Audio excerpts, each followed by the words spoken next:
Bueno, antes que nada que se me olvide, estas conferencias se están grabando y se suben a un canal de YouTube que se ha hecho desde el seminario, con lo cual quien no quiera ser grabado, por favor, que o bien ponga un icono o ponga su nombre o lo que prefiera en pantalla si no quiere salir, ¿vale?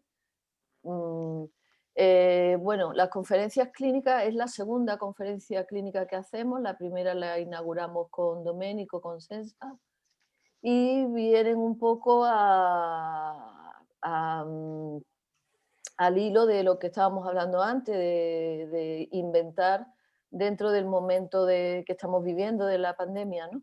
Entonces, como el aspecto clínico, en el sentido de los espacios clínicos que teníamos en el Hospital Universitario de Puerto Real, no se ha podido sostener con esta situación y no estamos tampoco muy seguros si al final, como teníamos previsto en junio, podremos hacer presencialmente el espacio de taller clínico que pensamos, confiando en que mejore la situación de la pandemia de aquí a esa fecha.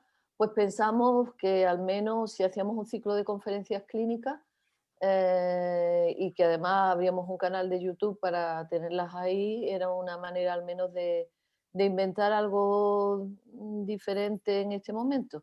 Con lo cual, pues agradecer a Manuel esta segunda conferencia que vamos a hacer y decirle a los que están conectados que luego habrá un tiempo para el debate y que en función de si hay muchas preguntas pasaremos directamente a las personas a hacer la pregunta en el vídeo, o si vemos que hay muchas, pues las vamos agrupando si vemos que no nos da tiempo a todas y pueden ir escribiendo en el chat que quieren hacer una pregunta o directamente poner la pregunta, como prefieran. Y sin más, pues le doy la palabra a Manuel.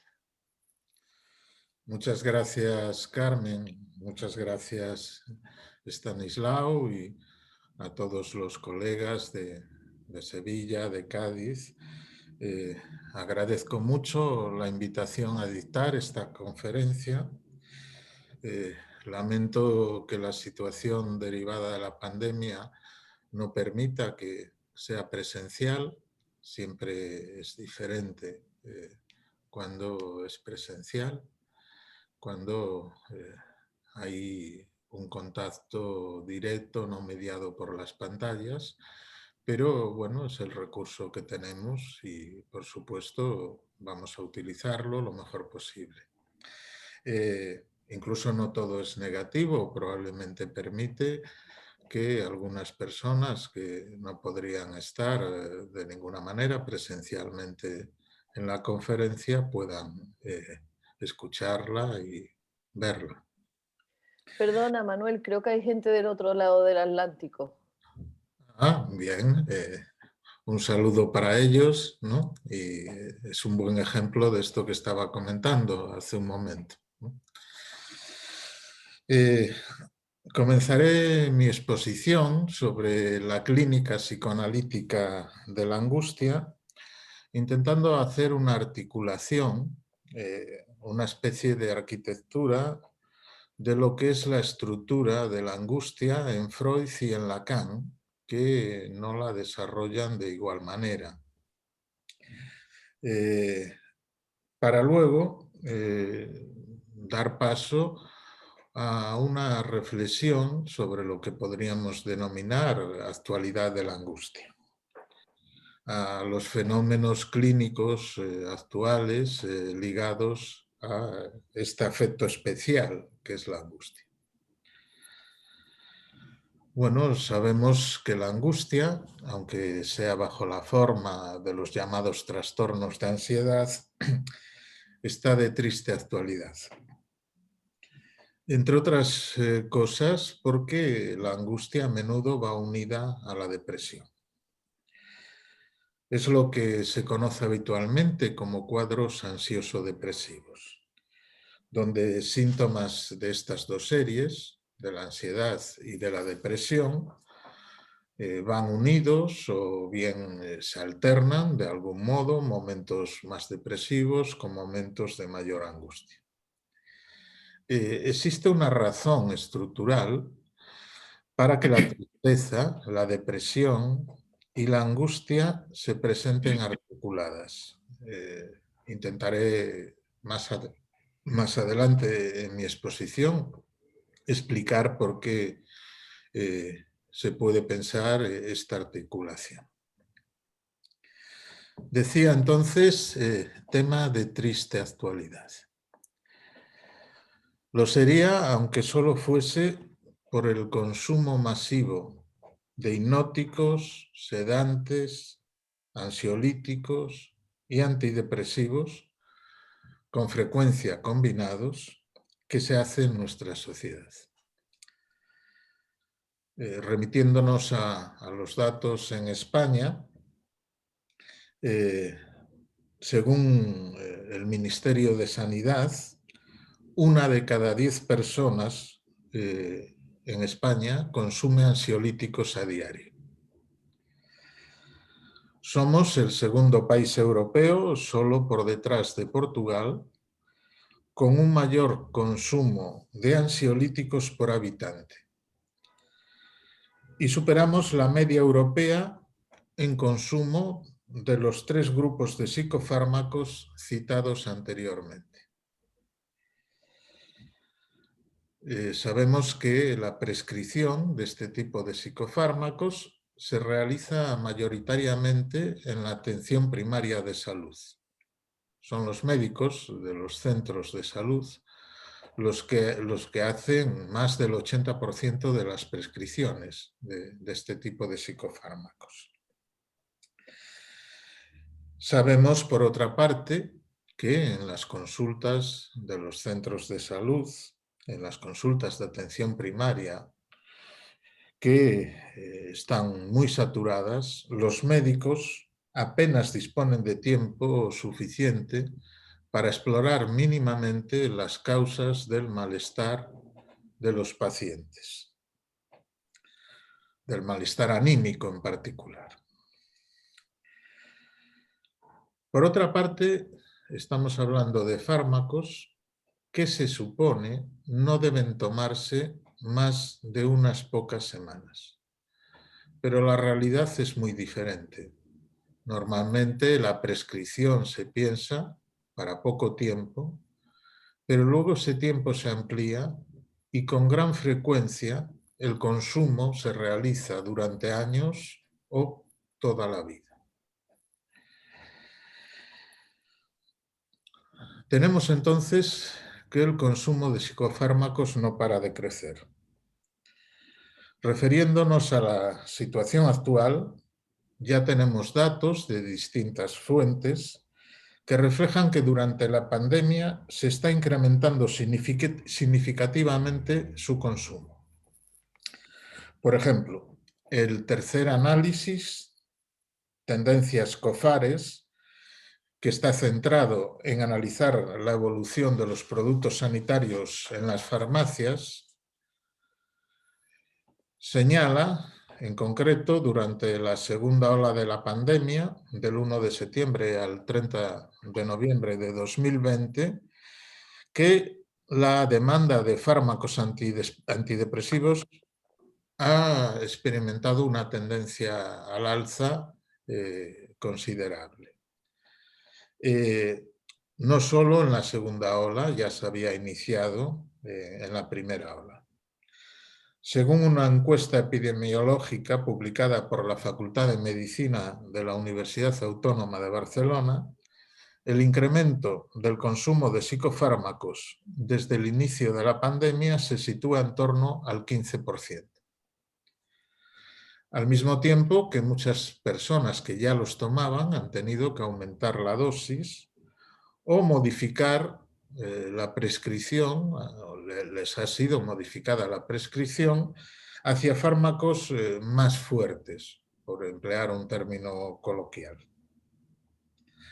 Bien, todos estos datos nos indican el carácter epidémico de la angustia y de la depresión.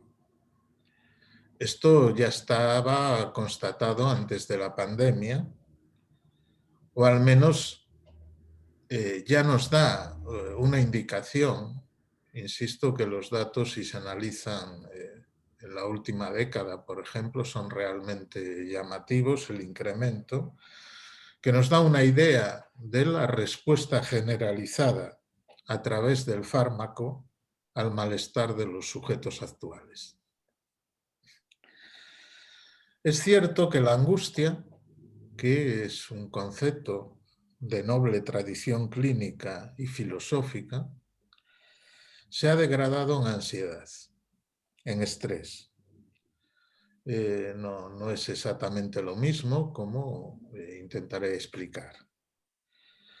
Pero llamarla ansiedad, denominarla estrés, no le hace perder sus derechos como angustia. ¿Qué es la angustia? Podríamos responder en base a lo más evidente. Es un afecto. No es exactamente un síntoma, es un afecto. Afecta al cuerpo con su correlato fisiológico, sudoración, palpitaciones, sentimiento de ahogo, etc. Los signos de la angustia, todos los hemos sentido, o casi todos, me imagino, alguna vez, o más de una. Pero describir los efectos de la angustia, las manifestaciones, no aclara su causa. Y no es fácil cernir la causa de la angustia. A Freud mismo le supuso una tarea muy compleja y por eso fue modificando progresivamente su teoría de la angustia.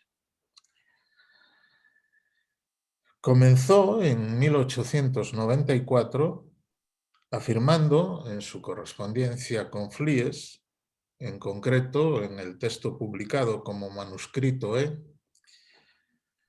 que la angustia era la consecuencia de un incremento de la tensión sexual por la ausencia o interrupción de la descarga sexual.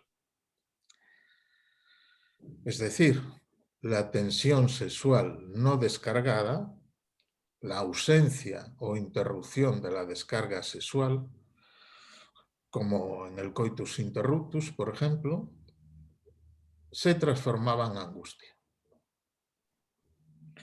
Así Freud plantea, en sus primeras aproximaciones al tema, un efecto tóxico al origen de la angustia. Digamos, un efecto tóxico por ausencia de descarga. Un efecto tóxico ligado a un factor energético. Sin embargo, Freud, en la misma época, al año siguiente, en 1895, en su texto titulado Crítica de las neurosis de angustia, va a observar ya una diferencia respecto de esto que había mencionado cuando se trata de la angustia fóbica, de la angustia en las fobias. Y observa que no responde a las características en las fobias de lo expresado anteriormente, de que la ausencia de descarga sexual se transformaba en angustia. Por eso en ese momento Freud va a postular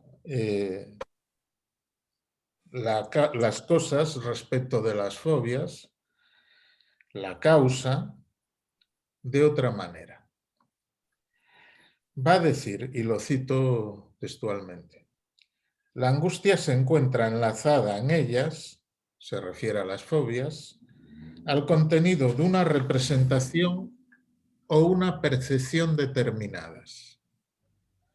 Y la emergencia de este contenido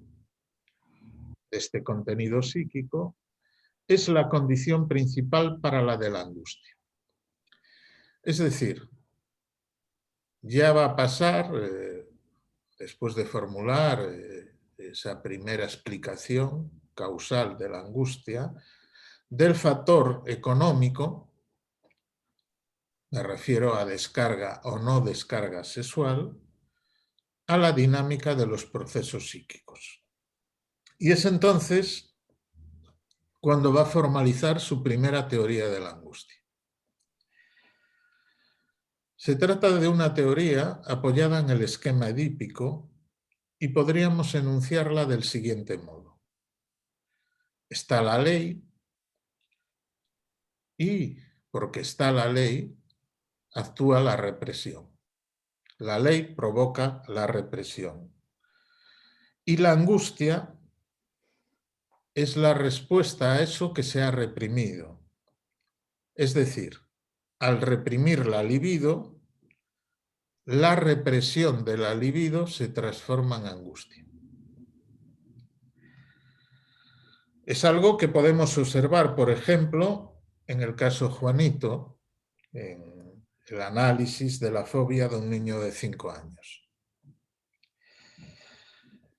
En este caso,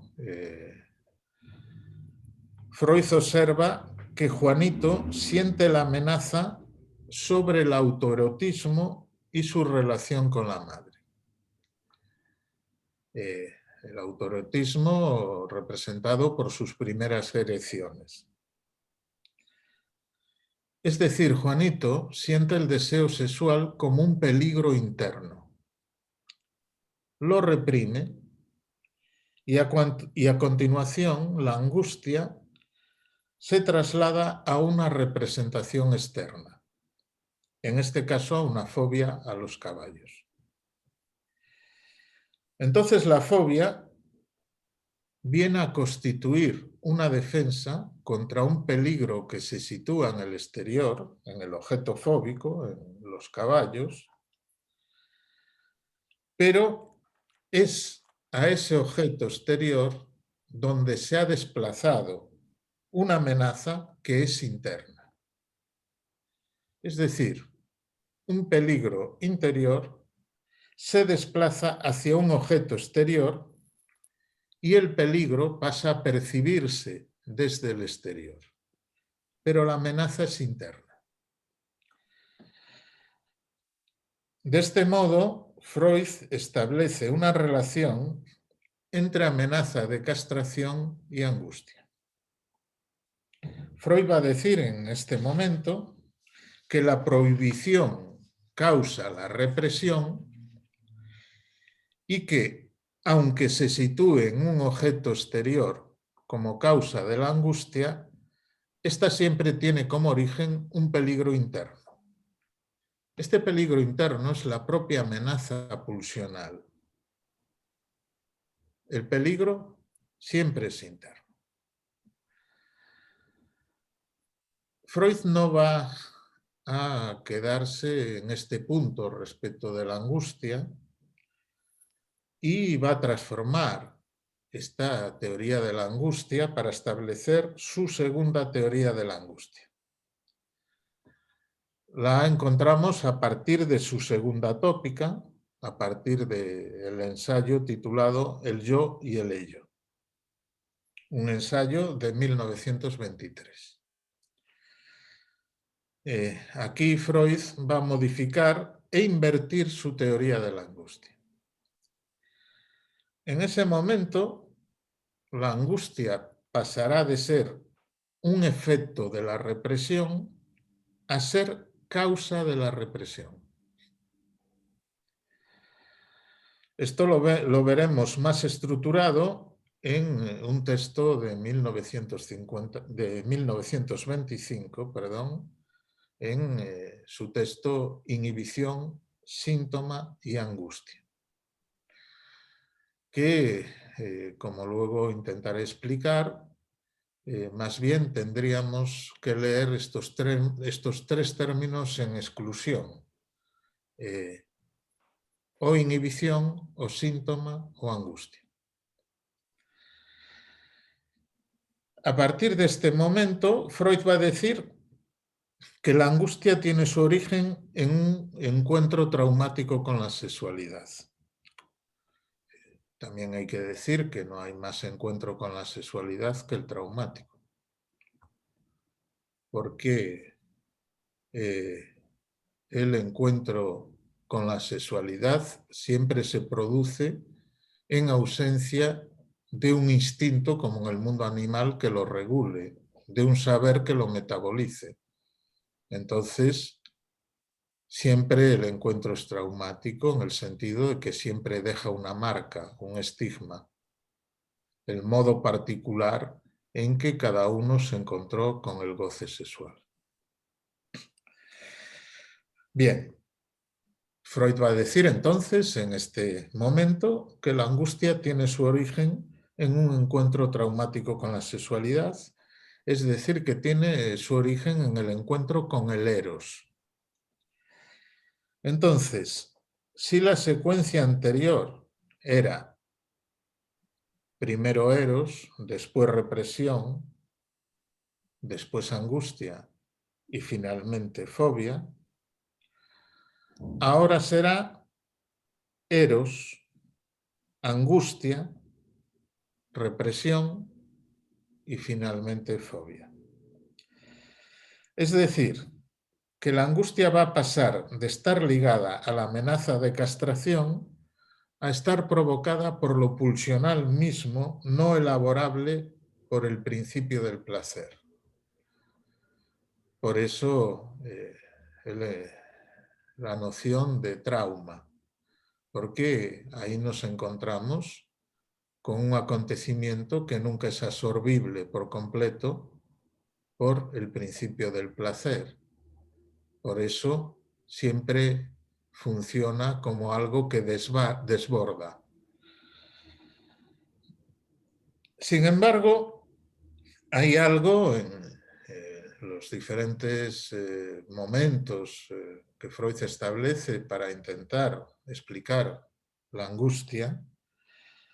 Hay algo que Freud mantiene siempre.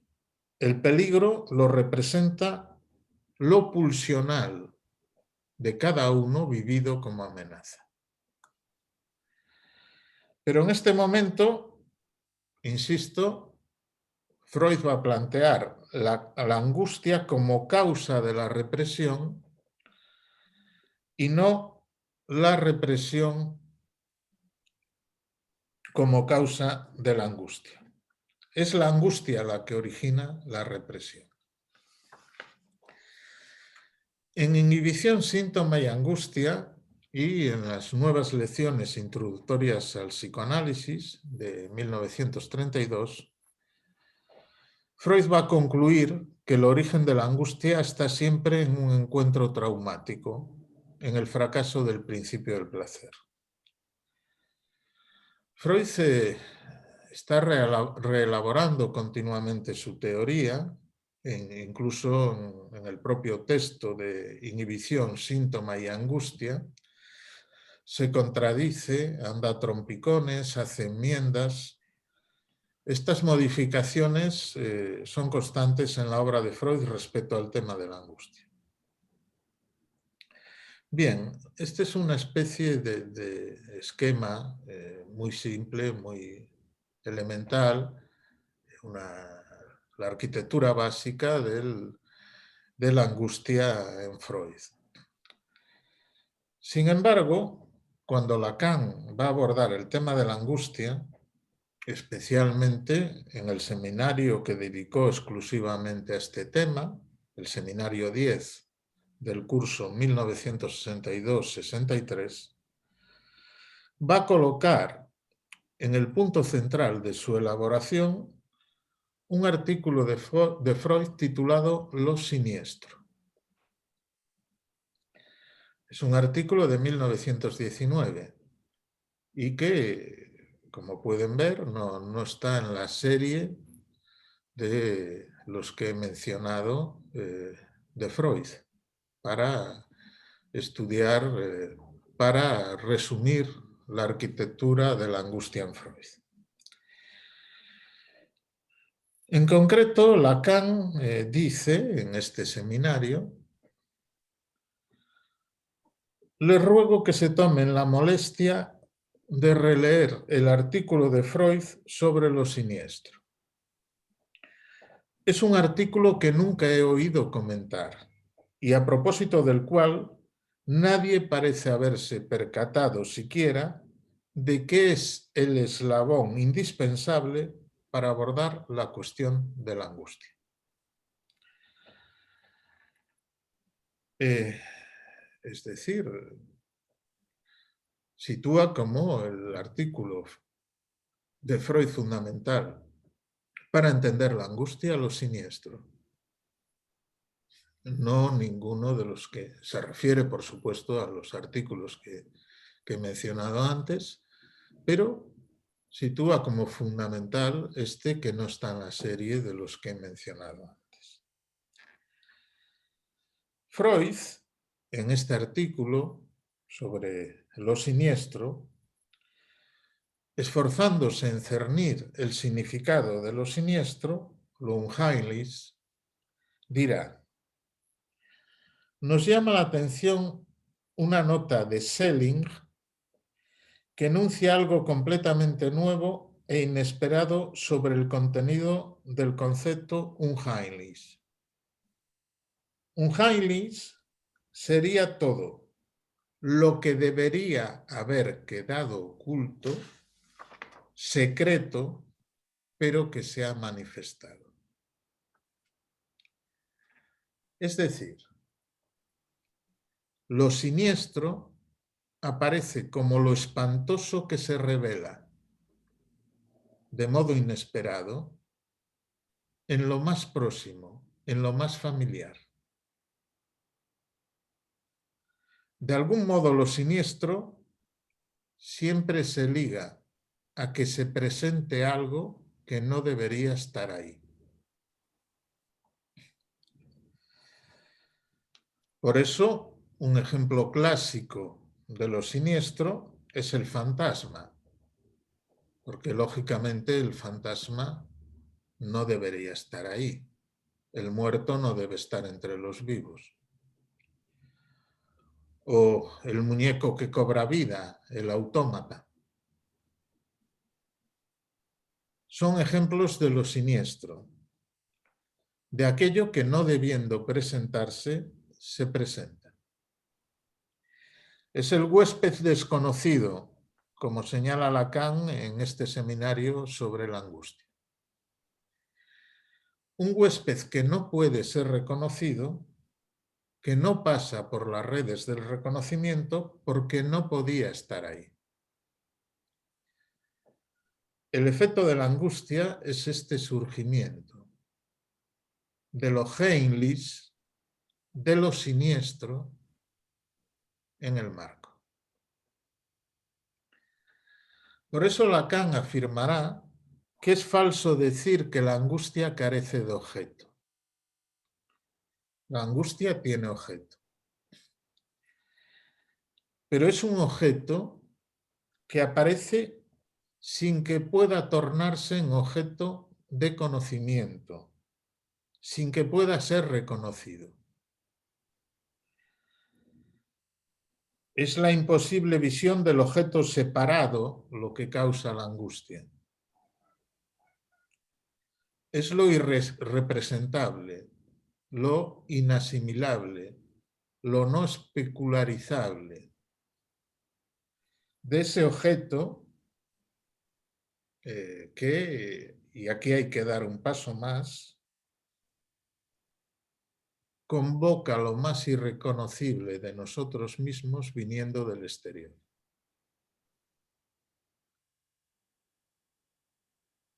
Por eso, el concepto que tal vez mejor se adapte para cernir el fenómeno de la angustia es que es lo más irrepresentable de nosotros mismos, lo menos admisible, que aparece viniendo del exterior. Este objeto oculto es ciego a la función del conocimiento. No es decible, no es especularizable. Y lo único que nos engaña sobre ese objeto y sobre el hecho de que estamos concernidos por él es precisamente la angustia. El afecto de la angustia, la certeza de la angustia. Por eso Lacan dirá que la angustia es el único afecto que no engaña. Todos los afectos pueden ser engañosos. De hecho, Lacan decía, los afectos afectan. Si alguien está contento o triste, nunca podemos estar seguros de lo que realmente siente, porque los afectos sí afectan, pero son engañosos. La angustia es el único afecto que no engaña.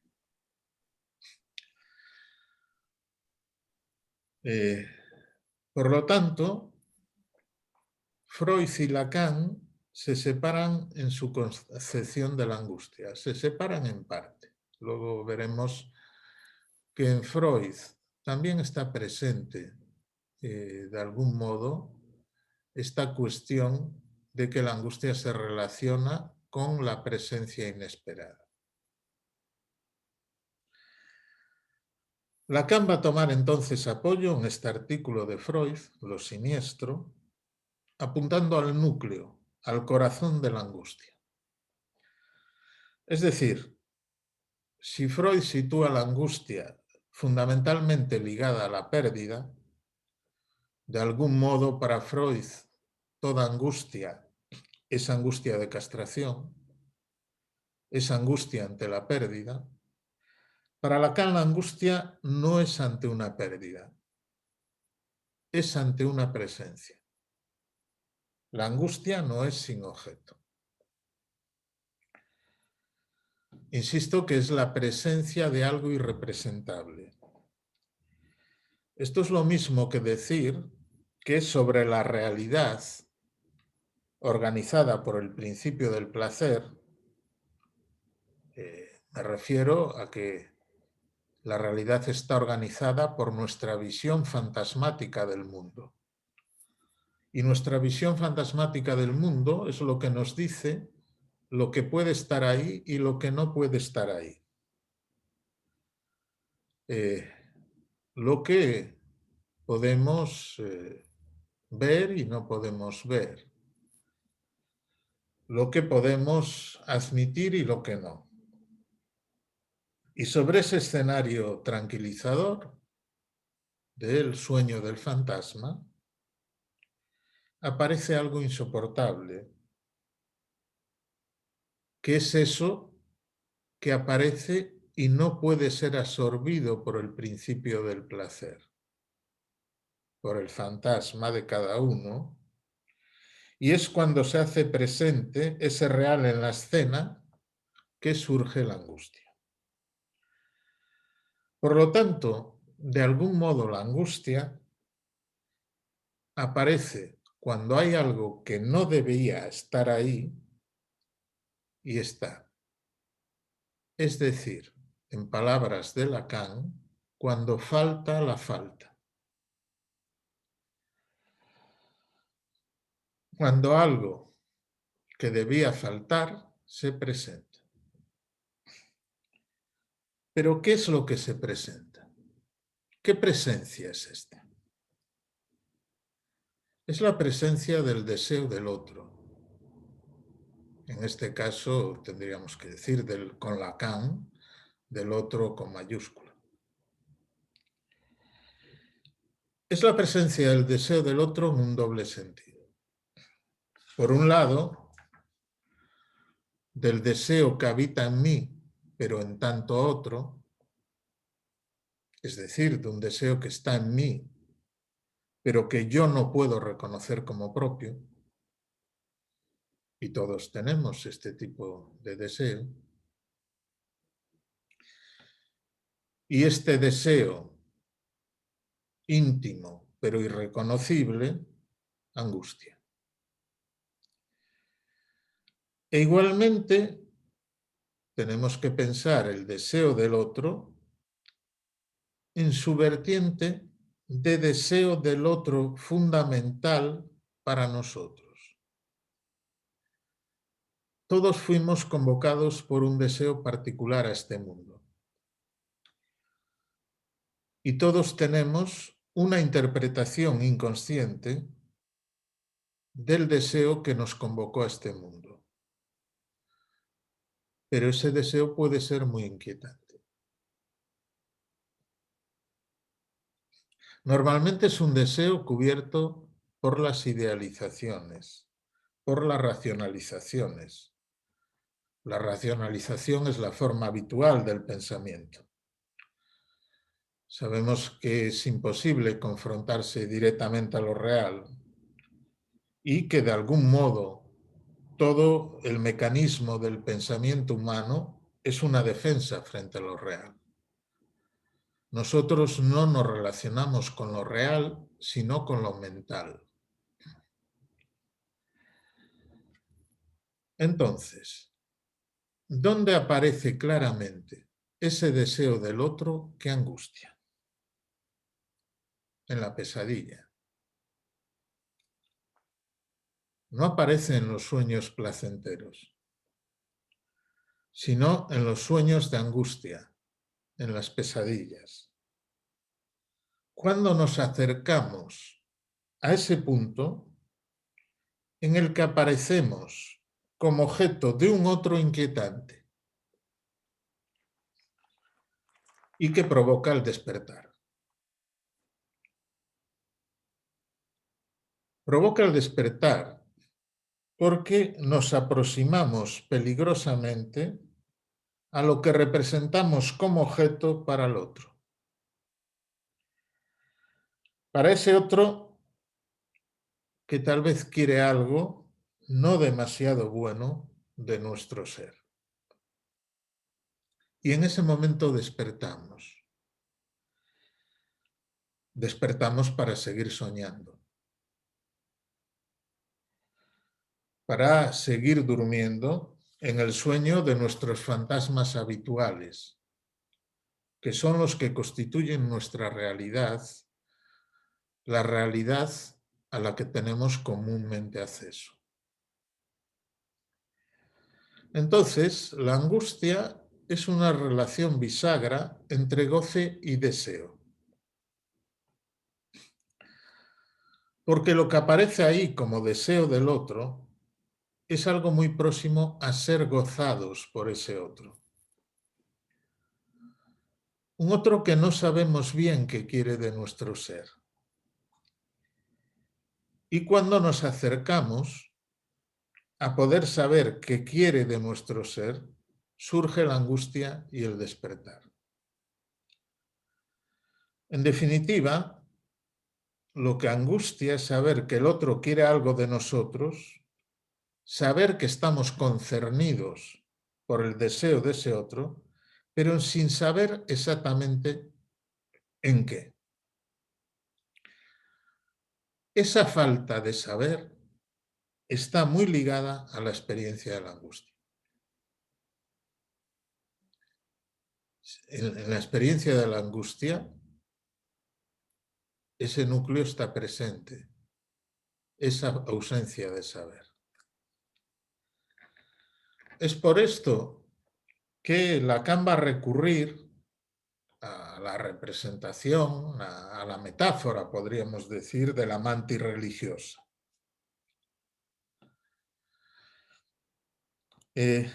¿Por qué?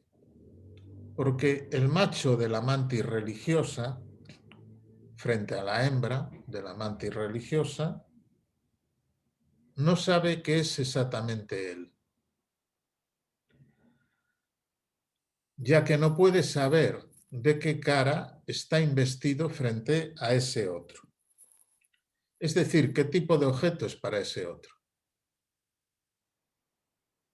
Sabemos que acabará devorado.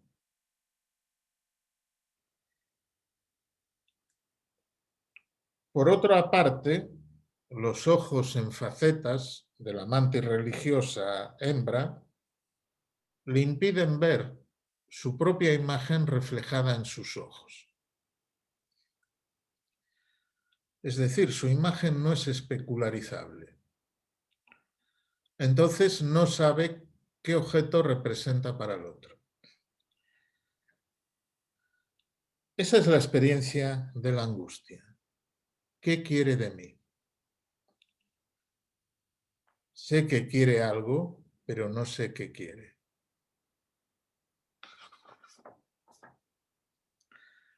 Esto lo podemos ver de un modo más claro en algunos fenómenos sociales colectivos. Sabemos que Freud hizo la lógica colectiva similar a la lógica individual. Recordemos cómo después de los atentados de Londres en verano de 2005, una de las cosas que más repetían los ciudadanos de Londres era ¿qué quieren de nosotros? Me parece que es un buen ejemplo para ver en algo asequible a todo el mundo esta dimensión de la angustia. La pregunta es, ¿qué quieren de nosotros? En definitiva, ¿qué quieren de mí? ¿Qué somos para ellos? ¿Qué pueden hacer con nosotros? Lo traumático convoca siempre la angustia, precisamente porque una posible definición de lo traumático sería que lo que no podía ocurrir, ocurrió.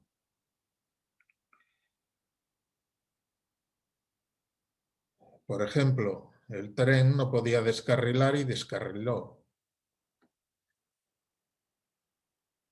Por eso, los acontecimientos traumáticos siempre tienen esta dimensión de la ruptura inesperada de la seguridad de cada uno. En definitiva, se presenta lo que no podía suceder.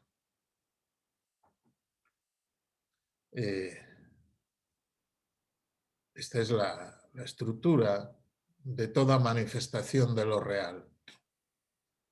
real como traumático. La tierra está para sostenernos, no para que tiemble. El tren debe llevarnos a destino, no descarrilar. Cuando lo que no puede ocurrir ocurre, esta emergencia de lo real siempre va acompañada del afecto de la angustia. Esto lo voy a matizar ya inmediatamente, porque lo que funciona como real para cada uno es diferente. Un acontecimiento inesperado, dramático, no traumatiza a todo el mundo. Sea un acto terrorista, un accidente o cualquier otro acontecimiento supuestamente traumático, una persona generará lo que en la clínica se llama estrés postraumático y otra no. Y no forzosamente la que está más próxima al horror, a la violencia más extrema o a lo que se podría considerar que acarrearía un efecto más traumático. No la persona que que vio más en riesgo su vida es la que genera un estrés postraumático mayor en un acontecimiento, una catástrofe, etc. Una cosa es vivir la experiencia de sobresalto, pero de angustia también, momentánea. Pero si alguien, pasado un tiempo, sigue traumatizado, por decirlo así, con todo el correlato de manifestaciones que comportan las experiencias traumáticas, revivir la escena de modo recurrente, mentalmente, o soñar repetidamente con el episodio, es porque ese acontecimiento ha convocado algo que ya estaba previamente en el sujeto. Es esto lo que le lleva a Freud a decir que todo trauma pasa por una interiorización, que todo trauma en realidad es un segundo momento. Decíamos que Lacan se aparta de Freud en la formalización de la angustia. Para Freud está ligada a la pérdida, a la castración, y para Lacan a la presencia. Pero, como decía antes, en Freud también encontramos, especialmente en inhibición, síntoma y angustia, encontramos latente el mismo planteamiento de Lacan. Es cuando Freud señala que la angustia infantil se revela en tres manifestaciones fundamentales. Cuando el niño está solo, cuando se encuentra a oscuras y cuando encuentra a una persona extraña en el lugar de la que le es familiar. Es una experiencia que muchos hemos vivido. El niño que, esperando encontrar a la madre o al padre, encuentra a otra persona. O creyendo que se abraza a las piernas del padre, mira hacia arriba y no es el padre. Eso en los niños está próximo a la experiencia de la angustia. Es decir, aquí estaríamos un poco en la lógica de Lacan, la que Lacan desarrollará posteriormente, y es la angustia más ligada a que lo que no debería estar ahí se presenta. En el lugar de lo familiar, lo desconocido. Y cuando un niño tiene miedo a la oscuridad, es miedo a una presencia.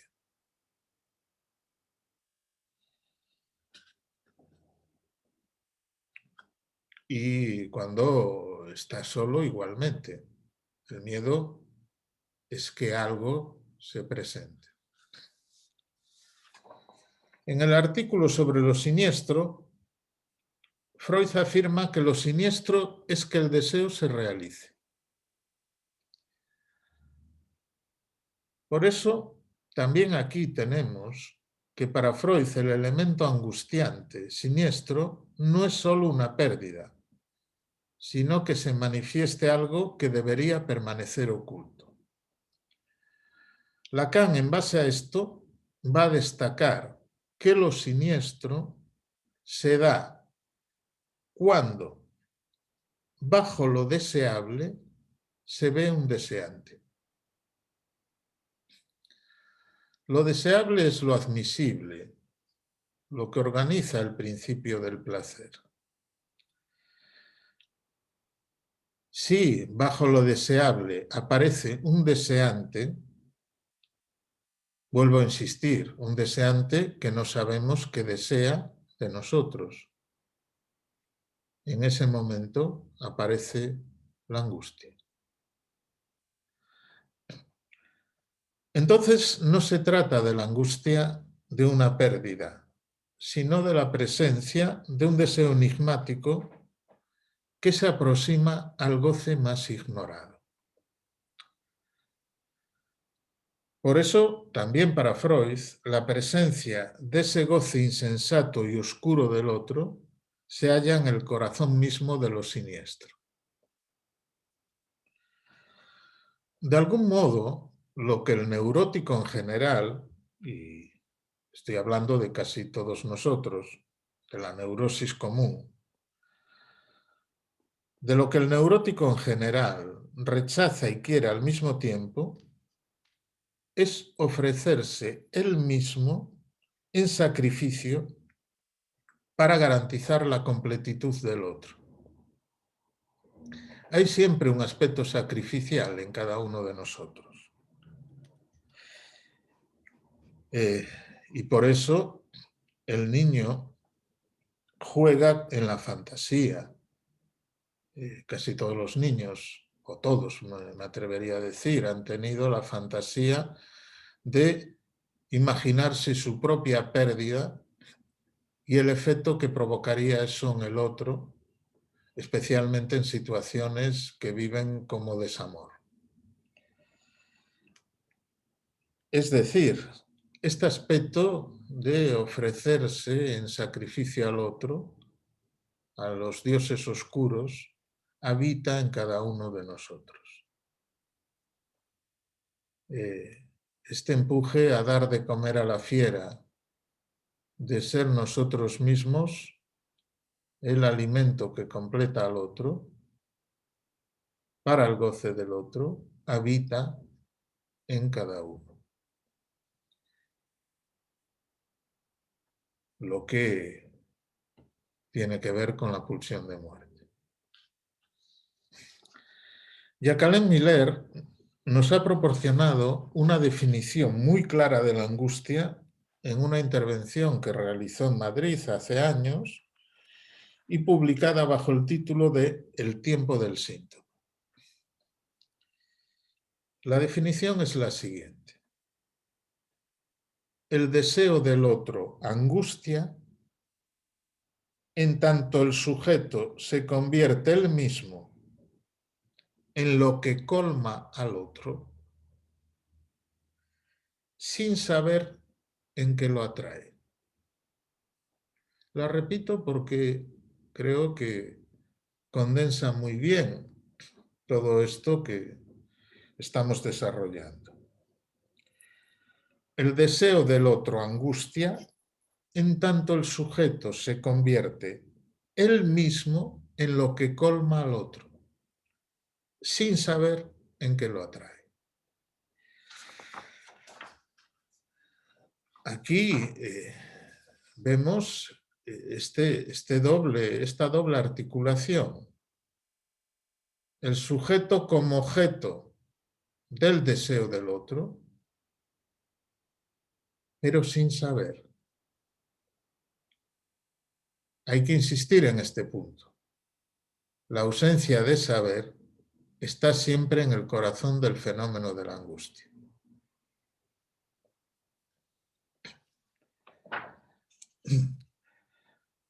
Para resumir, podríamos decir que la angustia primordial siempre está causada por la ignorancia de lo que se es para el goce del otro.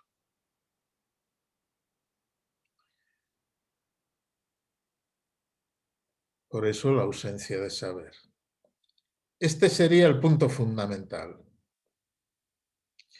Por eso, cuando tenemos que pensar las cosas del lado de la angustia, la pregunta no es quién soy, porque a esa pregunta se puede responder con palabras, con significantes, con identificaciones. Soy abogado, soy padre, soy del Deportivo, a pesar de todo. Bien, son identificaciones. Del lado de la angustia, la pregunta no es quién soy, la pregunta es qué soy. Del lado del significante, de las identificaciones, de las palabras, el sujeto nunca podrá saber quién es, porque no hay un sentido completo. Nunca se acabaría de decir quién se es. Pero del lado del goce, sí es posible. Es decir, de hecho, se espera que al final de un análisis uno responda a la pregunta por el ser en términos de goce. Soy como gozo. Y ahí sí que no hay una deriva infinita.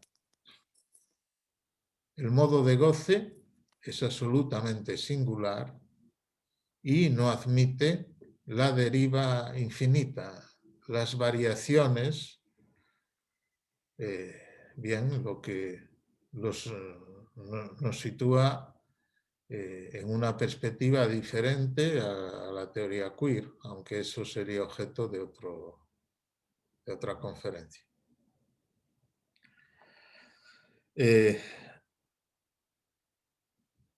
Entonces, este es un punto de articulación fundamental, no del lado de quién soy, sino de qué soy cuando se trata de la experiencia de la angustia. ¿Ante qué se produce la angustia entonces? La angustia aparece en el momento en el que el otro se presenta como un enigma para el sujeto.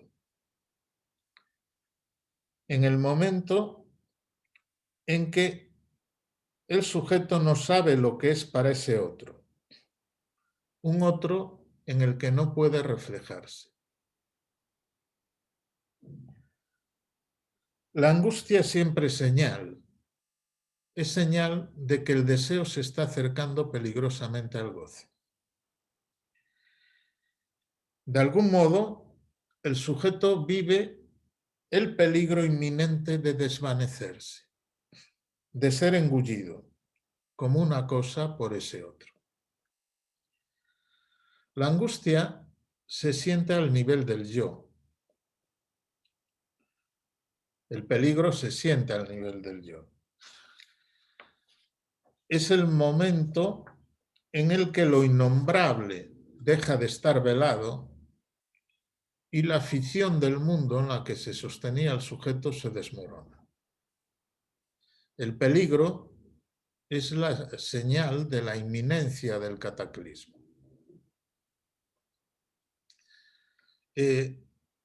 No son simplemente reflexiones filosóficas. Además, la filosofía me merece un gran respeto.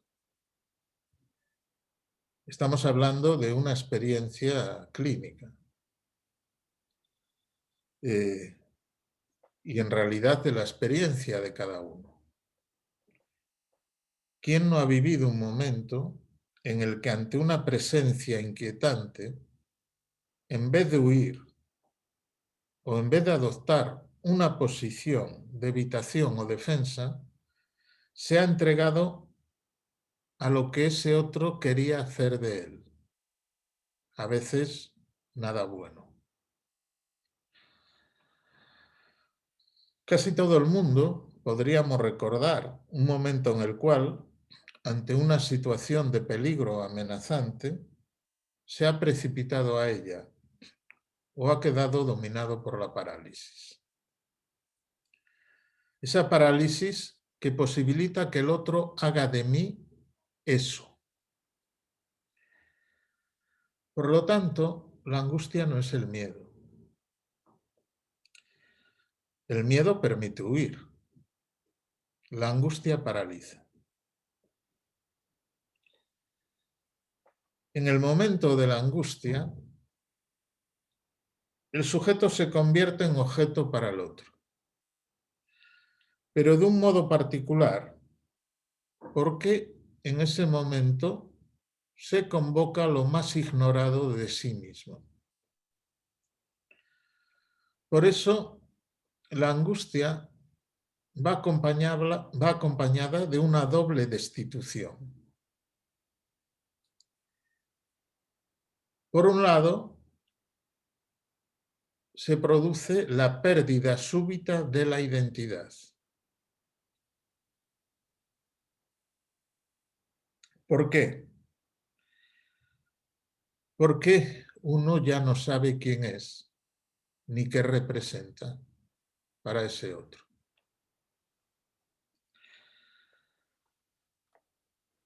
Se produce el encuentro de lo imposible de representar del sujeto con lo imposible de reconocer en el otro. Es decir, lo imposible de saber qué quiere el otro de mí. En ese momento, el sujeto ya no sabe lo que es ni lo que representa, ni lo que es en términos de identidad, ni lo que representa para el otro. Bien, creo que con lo expuesto hasta aquí podemos tener una idea de lo estructural del fenómeno de la angustia y de la perspectiva en Freud y en Lacan sobre este afecto especial que es la angustia. Pero intentando trasladarnos un poco también hacia la actualidad y la clínica actual, tendríamos que preguntarnos por qué la angustia es actualmente un fenómeno con una prevalencia clínica tal vez mayor que en otros momentos. Digamos, vivimos angustiados. Porque es una epidemia, además en el momento en que paradójicamente contamos con fármacos supuestamente eficaces para combatirla. Creo que la causa de esa prevalencia mayor de la angustia es relativamente simple de formular, no es simple en sí. Esta causa creo que se relaciona con el desfallecimiento del poder de la palabra y del valor de lo simbólico en nuestra civilización. Vamos a retomar el título de la obra de Freud, Inhibición, síntoma y angustia. La inhibición es uno de los modos de evitar la angustia, de defenderse de la angustia. La inhibición es del yo, es la falta de acción, el detenerse, el no hacer nada, también no pensar. De algún modo, la inhibición es una forma de rechazo del saber y del inconsciente. Por eso, si la inhibición es un modo de tratar la angustia, podemos entender por qué hay también una mayor incidencia y prevalencia de los trastornos depresivos en nuestra civilización. Porque la inhibición está asociada a la depresión. Hay dos formas habituales de evitar la angustia, de defenderse de la emergencia de la angustia. Por un lado, la inhibición, que acabo de mencionar. Por otro lado, la descarga motriz. Si hay un déficit de palabra, si hay una dificultad de tratar simbólicamente aquello que de lo contrario se expresa como angustia, entonces o bien tenemos la inhibición y por lo tanto la depresión, o bien tenemos las patologías del acto, por la vía de actuar para no pensar. Y además sabemos que el recurso al pasaje al acto es una de las maneras de salir de la angustia. Una de las principales formas clínicas de evitar la angustia es el pasaje al acto.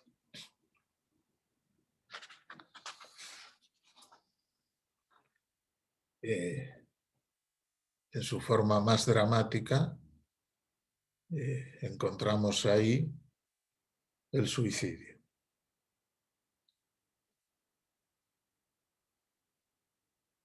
El pasaje al acto suicida. Si pensamos el tema de la angustia en los niños, tal vez esta cuestión del déficit de la palabra, de la transmisión simbólica, el declive de la neurosis y de la novela familiar de los neuróticos, quizás explicaría la asociación del déficit de atención y de la hiperactividad en los niños. La asociación del déficit de atención y de la hiperactividad supone, por un lado, el rechazo del pensamiento y el pasaje al acto a través de la motricidad desbordante. Por eso están articuladas. Déficit de pensamiento y motricidad desbordante. Bien, no soy precisamente un entusiasta de las clasificaciones actuales de los trastornos mentales, pero no podemos ser negacionistas. Siempre hay un real en juego cuando un fenómeno de este tipo aparece unido y adquiere relevancia. No se trata, sin más, de negarlo. Debemos intentar explicarlo también psicoanalíticamente. El rechazo del pensamiento, del lenguaje, de la palabra, lleva a que la motricidad sea desbordante, porque no está sujeta por el lenguaje. No es que se haya modificado la neuroquímica cerebral desde hace 30 años para acá. Es que el déficit de la palabra condena a muchos niños a la hiperactividad. Este déficit de la palabra, que va de la mano de un declive de la función de los ideales, introduce un menos de neurosis en la civilización, un menos de síntomas clásicos. Porque los síntomas clásicos, los síntomas neuróticos clásicos, eran el resultado del conflicto entre el goce y los ideales. Es lo que podríamos denominar el deseo de gozar del modo inadecuado, según los ideales. Me gustaría hacer eso, pero está mal. Esa contradicción entre el goce y el ideal, el conflicto entre el goce y el ideal, lleva a la producción del síntoma neurótico y a la culpabilidad. El síntoma neurótico es una formación de compromiso entre la pulsión y la defensa. Pero el síntoma neurótico, un síntoma neurótico bien constituido, es un tope a la angustia. En definitiva, de algún modo, hay angustia si el síntoma fracasa. Por eso, la fobia no es exactamente un síntoma. En realidad,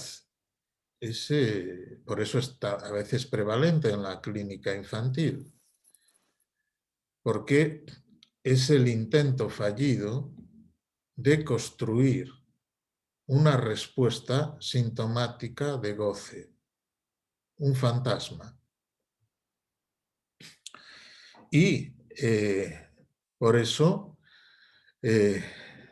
normalmente cuando la fobia está presente en la clínica infantil, muchas veces la cura va orientada a que el niño pueda darse una versión particular del goce que le permita una respuesta sintomática en el sentido del síntoma como funcionamiento y que le permita instalarse en una versión del goce habitable. Entonces, por eso podemos decir que en realidad la angustia implica un fracaso de construir un síntoma consistente como tal. Por eso el título de Freud, Inhibición, síntoma y angustia, tal vez debemos leerlo en exclusión de los tres términos, como decía antes. Inhibición o síntoma o angustia. Lacan, el 17 de mayo de 1961, hace ya casi 50 años, en su seminario 8 sobre la transferencia, decía que la culpabilidad tenía sus días contados, que la culpa tenía sus días contados.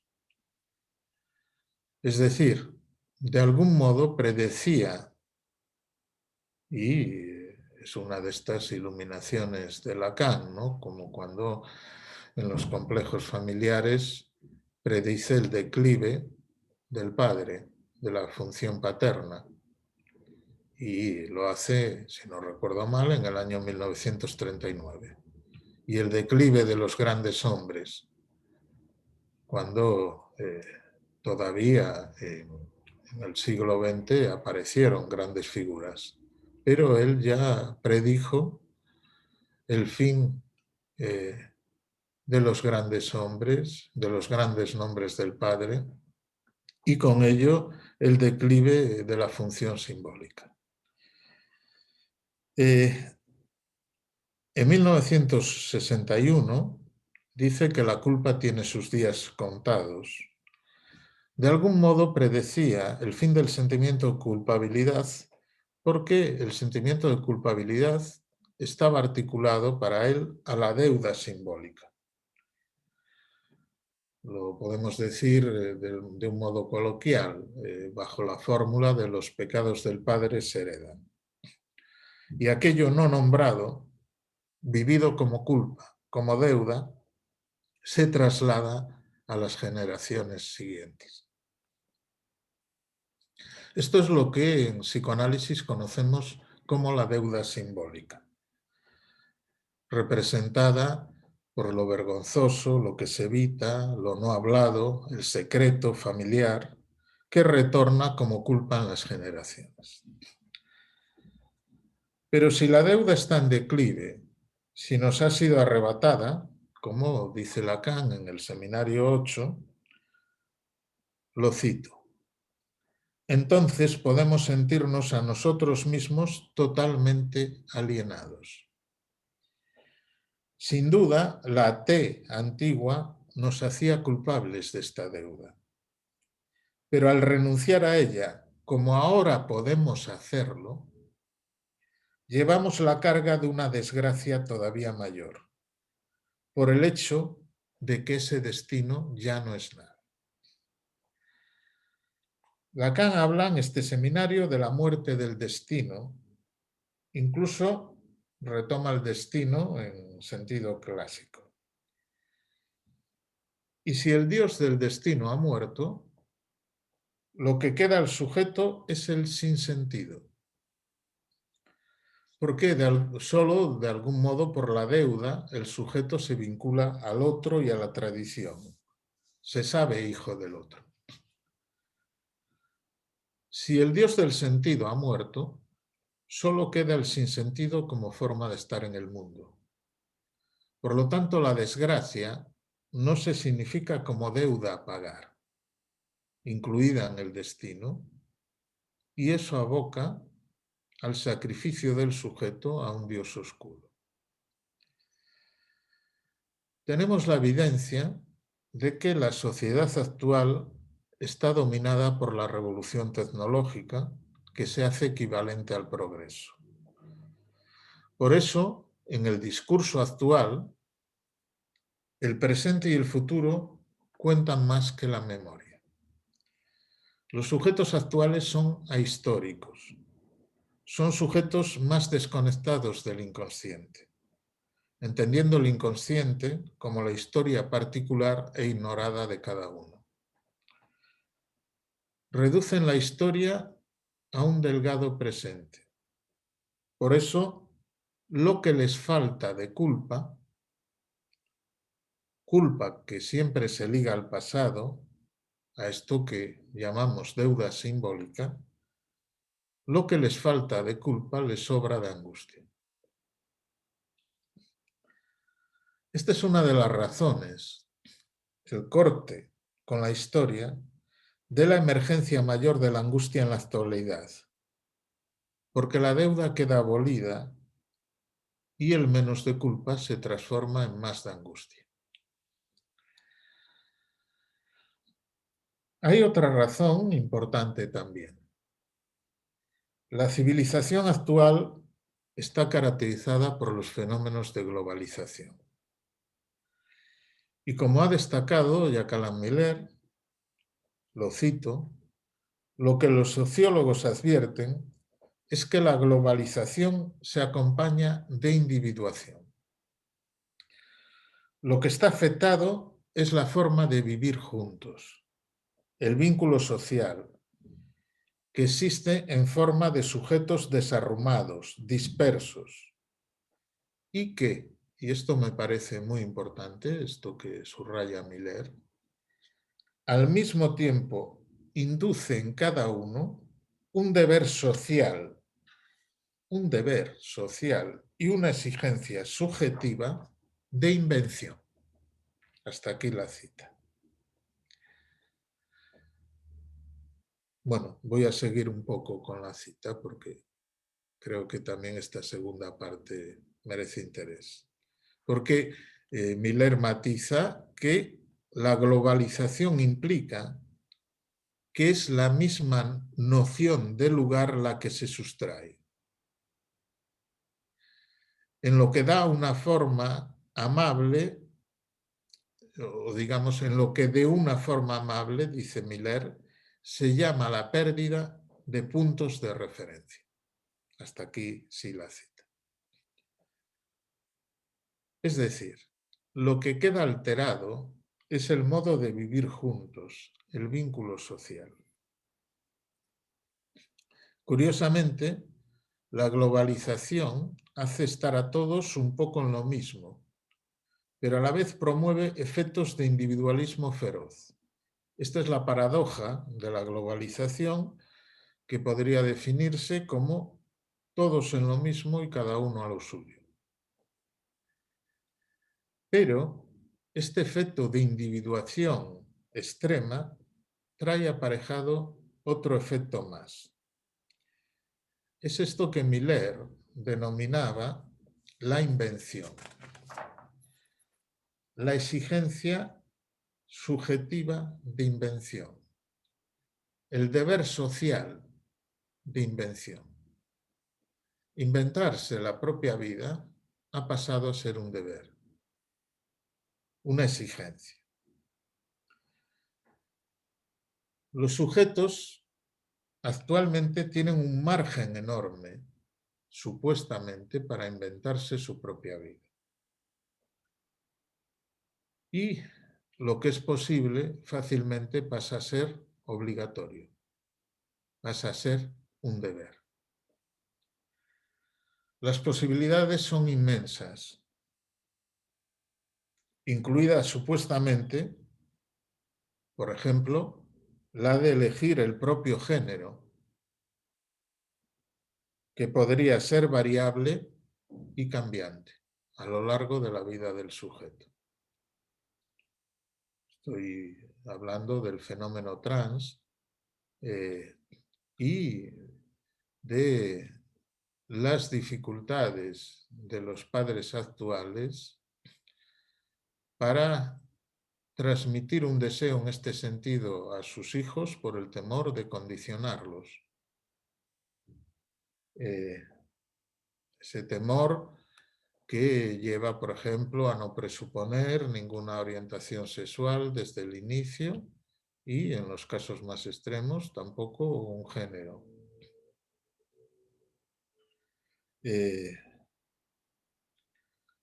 Habría que matizar mucho la cuestión de sexo y género, pero no es el momento.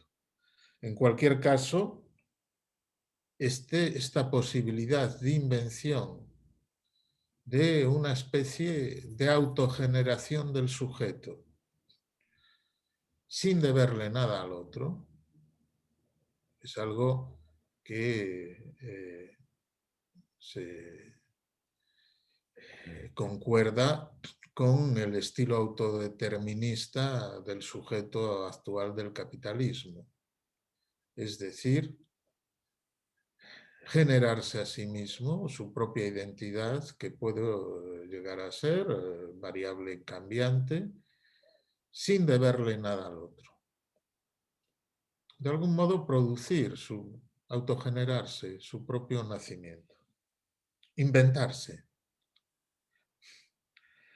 Se pueden hacer muchas más cosas de modos muy diferentes a hace muy pocos años.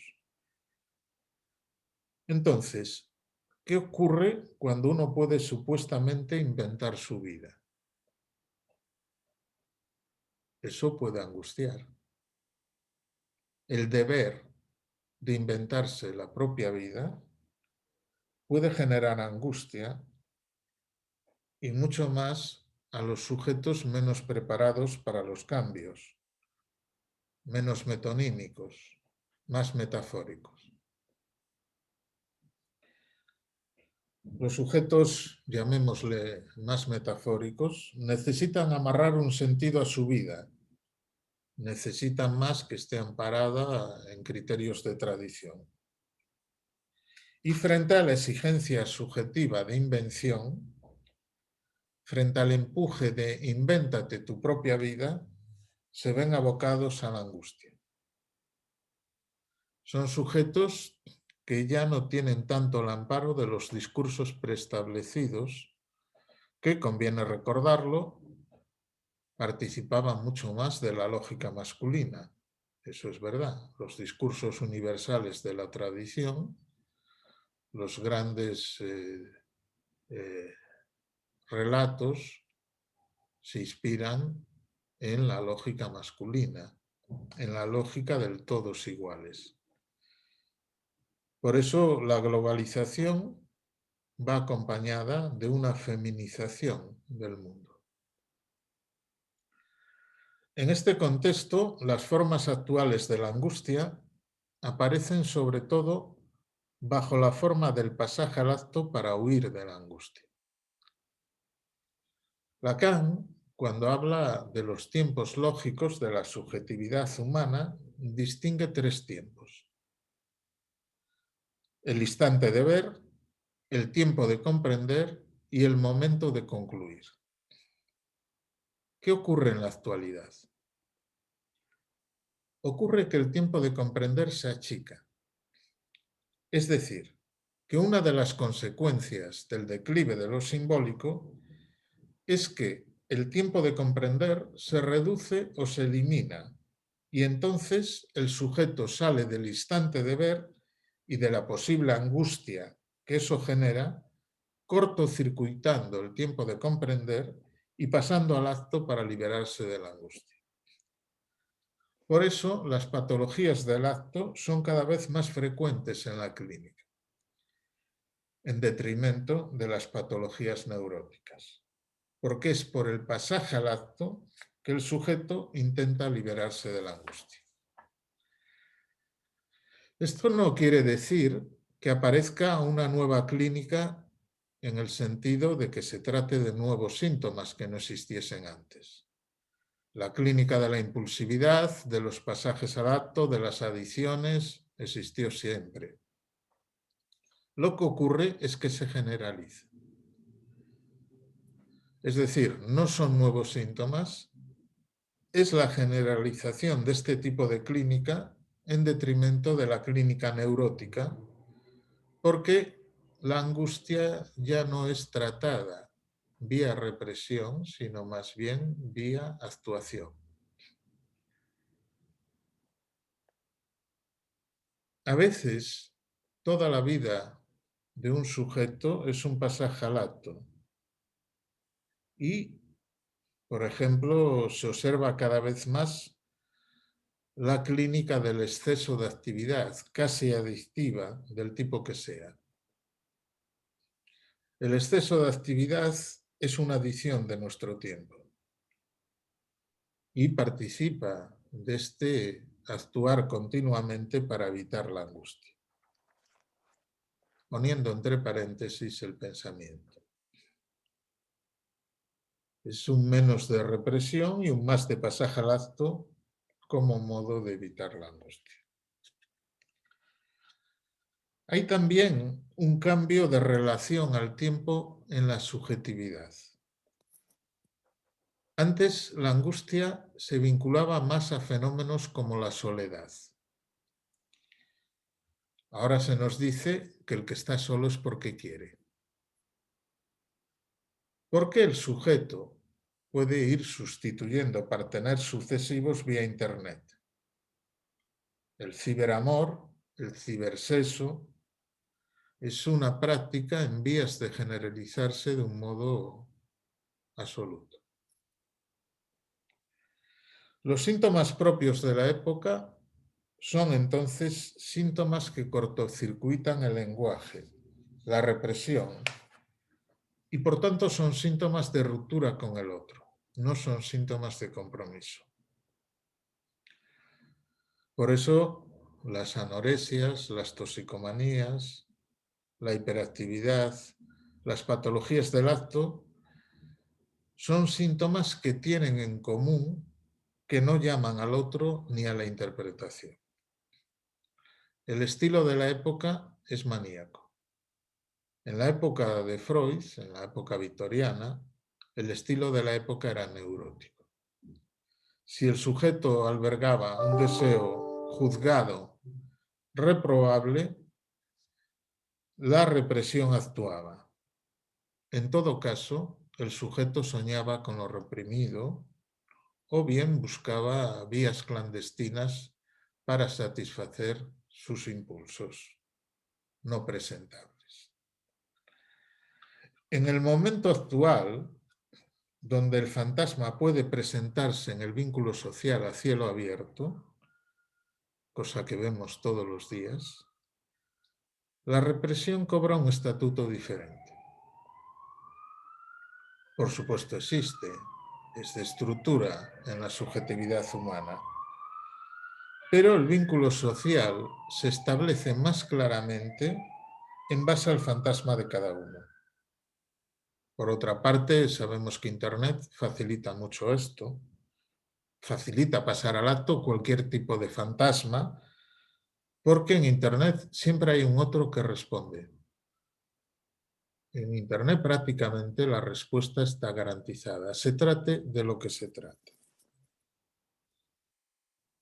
Puede haber alguien que diga, tengo un fantasma de devoración canibalística, y del otro lado alguien responde, a mí me gustaría ser comido. No estoy hablando de una fabulación, estoy hablando del caníbal de Rotemburgo, de un caso real. De este hombre que invitó por internet a quien quisiese someterse a realizar su fantasía canibalística y no le apareció un candidato, le aparecieron 6. Seleccionó a uno y se lo comió vivo, comenzando cuando estaba vivo. Por eso digo que Internet es un facilitador. Esto sería bastante impensable. No sería nada fácil encontrar a alguien dispuesto a realizar esto en otra época. Por eso esta cuestión del escaparate global que es Internet permite que se pueda mostrar al mundo de modo confidencial cualquier tipo de fantasma y obtener una respuesta. Entonces, todo es posible y a la vez cambiante. La inestabilidad es evidente en las relaciones personales, en la poca vida de las parejas, en las rápidas desestructuraciones familiares, en el mercado laboral incierto, en las nuevas familias, etc. Frente a esto, los sujetos necesitarían ser tan flexibles como el momento, y no todos lo son. Es por esto que el extravío y la angustia se generalizan. En el momento actual, la tradición ya no organiza la vida y los goces, porque la tradición siempre fue eso, un modo de organización a través de lo simbólico de lo real del goce. Estas regulaciones, la tradición no existe más en cierto sentido. Por eso lo pulsional aparece cada vez más al desnudo y de un modo no regulado. La política va a ser transformada por esto. La política, cada vez más, tendrá que destinar recursos a articular y regular los goces individuales y los de los colectivos minoritarios. La política va a ser orientada en este sentido. Lo estamos viendo ya. Cada grupo, cada ciudadano va a solicitar que su goce sea protegido públicamente e inscrito como tal. Por eso, cada vez más la política pasará de ser una política de los ideales a una gestión de la pluralidad de los goces. Bueno, me detengo aquí. Muchas gracias. Magnífica conferencia, Manolo. Has hablado de tantas cosas que, bueno, no sé si tenemos 20 minutos, ¿no, Estanislao, para preguntar? Y 15 minutos. 10, 15 minutos, sí. Entonces, no sé si hay ya alguna pregunta, hay alguien que quiera pedir, hacer una pregunta en el chat. O la vamos pensando, no tenemos mucho tiempo para pensarla, ¿eh? Si no, pre- pregunto yo. Me animo a preguntar. Eh, la verdad es que como son tantas cosas, no sé hacia dónde tirar, porque lo del final ha ido desde Freud hasta el momento actual, ¿no? Y hasta incluso lo que se nos viene como política actual, que habría muchísimas cosas sobre las que preguntar, pero cuando has explicado todo este tema de la angustia que se presenta en el momento en que aparecemos como, el otro aparece como, o sea, a ver si lo digo, un momentito. Tengo aquí una nota tomada, en el momento en que el otro se presenta como, sí. La angustia se presenta en el momento en el que el otro se nos presenta como un enigma, ¿no? Como la señal de un deseo enigmático que se acerca peligrosamente, ¿no? Creo que te he entendido decir. Y Deseo que se acerca peligrosamente al goce. al goce, exacto. Y entonces decías que una forma de responder con el yo era ser engullido, ¿no? O algo así has dicho. No sé si lo he entendido bien. Sí, bueno, en el momento lo que intentaba señalar es que el momento de la angustia es un momento de destitución y eso conlleva una parálisis. Es decir, es una destitución doble. Por un lado, ya no se sabe bien quién es uno en ese instante, porque no se sabe qué quiere ese otro de mí. Ese otro no es cualquier otro, es cuando el otro, específicamente un otro de lo familiar, pasa a ser irreconocible. También hay momentos de angustia que, por supuesto, no tienen que ver con esta cuestión de lo irreconocible en lo familiar. Puede ocurrir en cualquier otro momento, ¿no? Parálisis frente en situaciones de peligro que permiten que el sujeto se ofrezca de algún modo sacrificialmente a eso que el otro quiere de él, y quede paralizado en ese instante. La- Pero una característica que se ve en la clínica a menudo, ¿no?, es como cuando algo en el ámbito de lo familiar aparece como irreconocible, un acontecimiento muchas veces teñido de ese carácter de goce. Vamos a ver, por ejemplo, es una experiencia habitual cuando se trata, imaginémonos, por ejemplo, el abuso sexual en el entorno familiar. Ujú.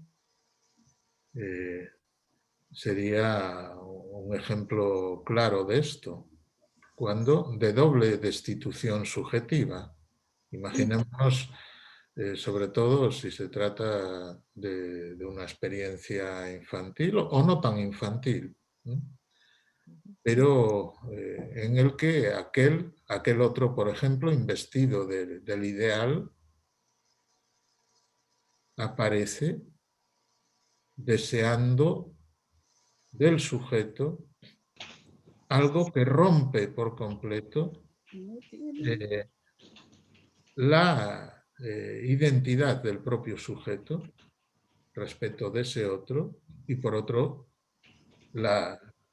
el otro aparece como extraño, como desconocido,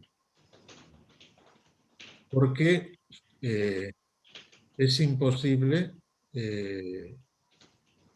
reconocer desde el punto de vista del ideal de la construcción del sujeto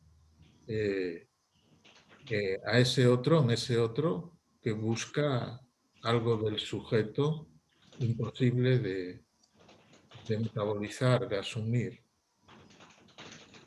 Por eso Voy hablaba, a pasar, Manolo, voy a pasar porque si no, es que no nos va a dar tiempo. de acuerdo, Hay otra pregunta. Yo creo que ha quedado respondido perfectamente lo que Maricruz. A ver, es que Sí, no te veo ahora en la pantalla para ¿no? ahora sí, Yo está te desactivado el micro, ¿no? Sí, no, va a preguntar Maricruz sí, Rodríguez. Antes deciros que antes en el chat hay colegas de Málaga y de Murcia que nos han saludado, porque no hablé antes de que ellos también se habían conectado y bueno, darles bueno, la bienvenida. sí, saludos Saludos. para todos ellos. bueno, Maricruz. muchas gracias porque como siempre tus presentaciones son muy completas y ayudan mucho. Yo había cogido, es verdad, lo que decía Carmen, son tantas cosas que, bueno, pues yo he ido hilando 2 o 3 cosillas sobre la angustia como enfrentarse a un vacío en el que no hay representación, no hay significante, ¿no? Y ahí hay como tener que, por supuesto, no inhibirse, si es que se puede hablar así, como si hubiera voluntad en estas situaciones, que no la hay, pero sí es verdad que ocurre que de alguna manera se intenta ante ese vacío dar una respuesta que yo he querido entender que es invención del síntoma y que eso me lleva a que es el síntoma, como lo fue entendiendo luego y nos lo fue diciendo Lacan, una manera de ir más allá del principio del placer y aunque implica un malestar, pero también implica un goce, que es la otra satisfacción, ¿no? Entonces, yo lo veo como que no hay inhibición, no hay el acto eh, o el pasaje al acto y hay una invención. Y eso queda, la cuestión está de que siempre queda algo de lo real en el síntoma, es decir, que hay algo irreductible. Yo he querido entenderlo así, no sé si está entendida la idea de que esa puede ser otra forma de decir cómo nos enfrentamos, qué efectos produce la angustia. Sí, el síntoma es una invención. es verdad. Es esto que decía Lacan en el lugar del vacío. Se refería a la inexistencia de la relación sexual, de la proporción sexual, que en realidad es lo que condiciona la existencia del trauma. Porque el trauma es el encuentro con lo sexual sin un saber preestablecido sobre lo sexual. Y a ese lugar de la imposible inscripción de la relación sexual viene el síntoma. El síntoma singular de cada uno. Por eso Lacan dice, cada uno inventa lo que puede para hacer con eso. En el lugar del trauma, la invención sintomática. Porque Lacan dice, eso hace agujero. Bien, lo que pasa es que tenemos dos versiones del síntoma. Tendríamos el síntoma con conflicto, que es el síntoma neurótico. Evidentemente el síntoma neurótico implica una satisfacción, pero como decía Lacan, para esa satisfacción el sujeto pena demasiado, porque el síntoma como conflicto representa una carga en el sentido de que es un goce que aparece vinculado a la culpa, a la ilegitimidad, en fin, bajo todo ese tipo de variables. En realidad, en ese disfuncionamiento que aparece conscientemente en el síntoma, habría que ver la parte, por un lado, de funcionamiento y a lo que se aspira en una cura analítica es precisamente a depurar ese síntoma del conflicto, a una nueva versión del síntoma que realmente supondría una reconciliación con el modo de goce singular, ¿no? Con esa parte incurable que en realidad es la invención de cada uno, con esa invención. Y ese es el principal remedio para la angustia. Cuando el deseo, de algún modo, confluye con la pulsión, se identifica con la pulsión misma. Y cuando un sujeto puede alcanzar ese punto de soy como gozo, digamos, una nueva alianza con la pulsión, de eso se trataría en una cura analítica, ¿no? Pero bueno, ese es un recorrido amplio. El remedio para la angustia es el deseo. Tanto la culpabilidad como la angustia tienen que ver con una cierta renuncia al deseo o un traicionar al deseo. Y en ese sentido habría que decir que el deseo depurado, especialmente el deseo depurado en un análisis, en un psicoanálisis, es el principal remedio contra la angustia. Y lo que evitaría tratarla por la vía que generalmente la condena a la cronificación, cuando se opta por la solución psicofarmacológica, sin más. Sin demonizar los fármacos, porque hay un uso ético de los fármacos. Evidentemente nadie debe sufrir más de lo imprescindible, pero si la única respuesta a la angustia es vía fármaco, entonces tenemos lo que describía al principio de la conferencia: el incremento del consumo exponencial y parece que sin un techo previsible. Manolo, cuando has hablado de la invención, con la cita que has traído de Miller, ¿no? De la globalización y y de la invención casi como un deber, ¿no? Social, creo que has dicho, el deber social. Ujú. Y claro, escuchando esto que decías ahora, ¿no? Y que hablabais de depurar el síntoma y inventar una forma más vivible, ¿no? Con respecto a la pulsión, ¿no? Em, Aquí, sin embargo, de todo esto que has hablado, al final aparece como una especie de obligación. Creo que has dicho que cuando has hablado, por ejemplo, del caso de los niños, ¿no? De la autogeneración y de producir el propio nacimiento. Y a mí me ha impresionado cuando has dicho que en los sujetos, creo que has dicho más metafóricos, ¿no? Has empleado esa palabra. Va a ser más difícil este momento de la globalización, porque como que se convierte en obligatorio, sin la tradición, digamos, ¿no? Sin el recurso a la tradición. Sí. No sé Eh, si lo he entendido bien así. sí, Ca- la tradición permitía, cuando la tradición era consistente, una, una cierta referencia estable a través de las identificaciones, etcétera, de cómo se podía o se debía vivir o cómo orientar la vida. Había un marco en este sentido.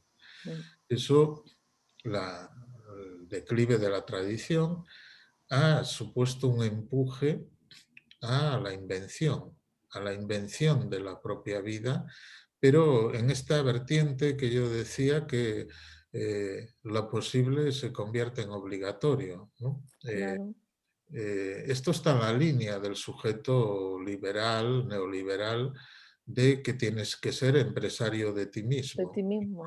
Sí, Pero es también y dejar a los niños muy solos, ¿no?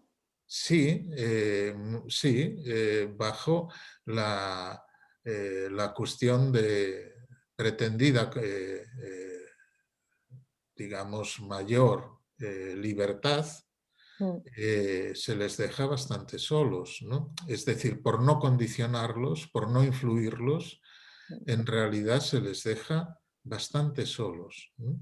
Hay que saber que el deber de influencia es un deber parental y que si no se deja sin una brújula en la vida. Luego el niño con eso hará también. Vamos a ver, situaba la cuestión de la invención en dos registros, ¿no? He hablado de la invención que supone el síntoma, pero eso es una invención singular. ujú, En realidad, esta pretensión de inventarse la propia vida es una pretensión que está condenada a un impasse, porque en realidad siempre tropezará con la auténtica invención, que es la invención sintomática del sujeto, aquella invención que produjo como modo de goce absolutamente singular. Entonces, eso es, la reconciliación con eso es lo que permite una vida más habitable. Eh, lo contrario, el empuje a la invención, en el otro sentido, no es la invención sintomática, es creer que el sujeto tiene unas posibilidades de autodeterminación absolutas.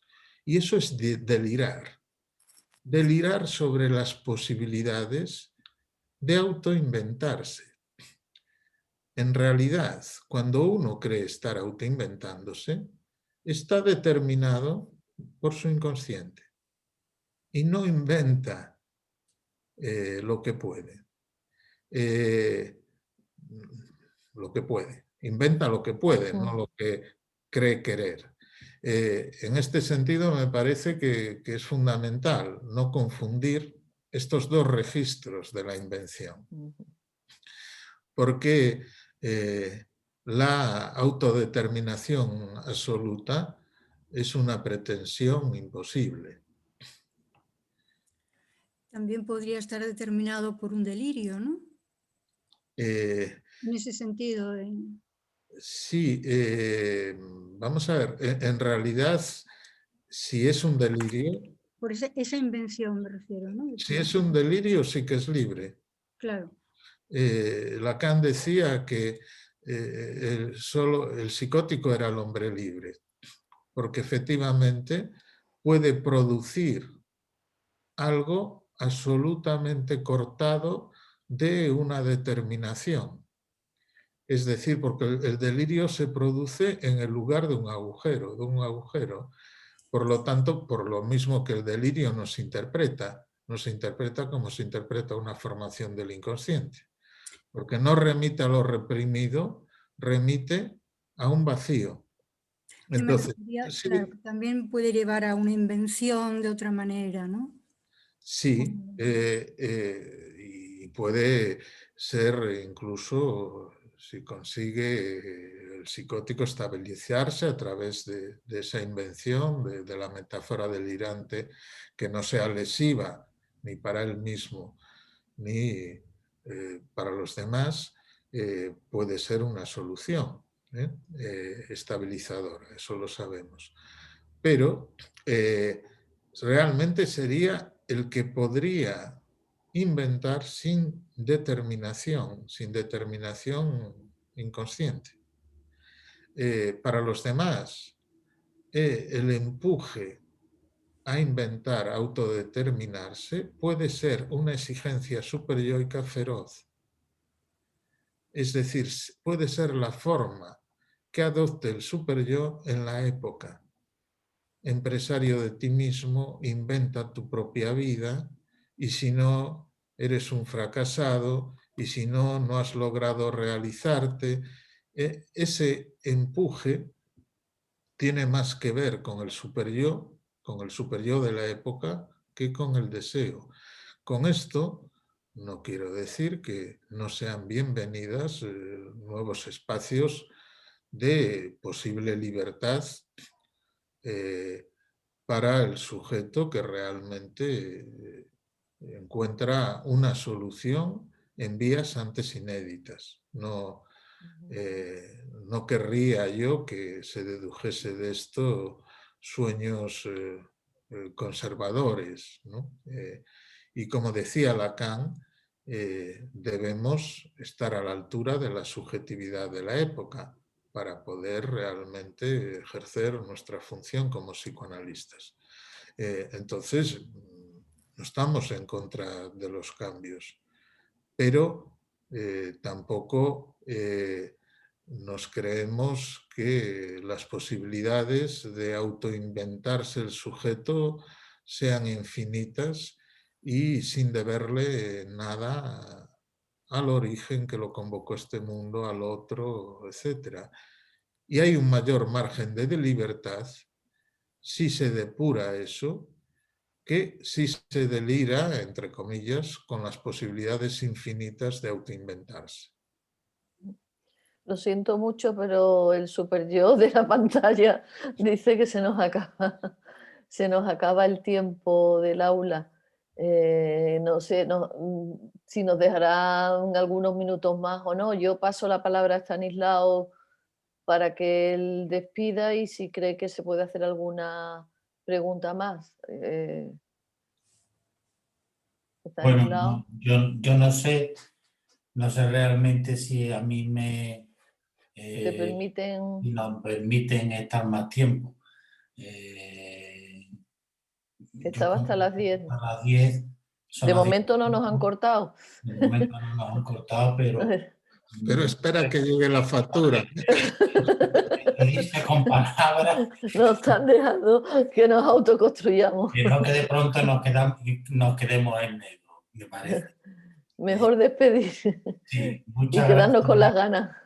muchas gracias a todos por su asistencia.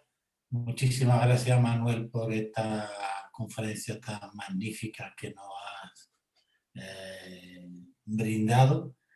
Esperemos vernos pronto y en la cercanía. Estoy en conferencia. Y a todos, pues los que están en el seminario nos veremos mañana y los que no, espero que en marzo podamos tener otra conferencia sobre clínica psicoanalítica. Pues nada, muchas gracias a todos y hasta pronto. Muchas gracias. Un placer, muchas gracias a todos. Muchas gracias. Buenas noches. Buenas Buenas noches. noches, a descansar y a Buenas cuidar. noches.